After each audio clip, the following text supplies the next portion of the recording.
శ్రీ మాత్రే నమః. వారాహీదేవియే నమః. అందరికీ నమస్కారం అండి. ఈరోజు చెప్పబోయే వారాహి మంత్రం వచ్చేసి చాలా పవర్ఫుల్ మంత్రం అని చెప్పుకోవాలి. మనం ఎలాంటి కష్టంలో ఉన్నా, ఎలాంటి ఇబ్బందిలో ఉన్నా అనుకోకుండా వచ్చే ఆపద నుంచి మనల్ని ఆ అమ్మవారు రక్షించడం కోసమైతే ఈ మంత్రం చెప్పబోతున్నాను.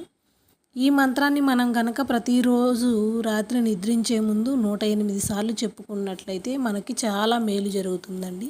అనుకోని కష్టం వచ్చినప్పుడు మనం తలుచుకున్నా కూడా ఆ అమ్మవారు పరుగున వచ్చి మనల్ని కాపాడతారనమాట. ఆ మంత్రం వచ్చేసి ఓం ఐం గ్లౌం రక్షాయై నమః. ఓం ఐం గ్లౌం రక్షాయై నమః. చాలా క్లారిటీగానే చెప్తున్నానండి, అర్థం కావట్లేదు అంటున్నారు. నెమ్మదిగా చదువుకోండి లేదా ఒకసారి రాయటానికి ప్రయత్నించండి. స్వస్తి.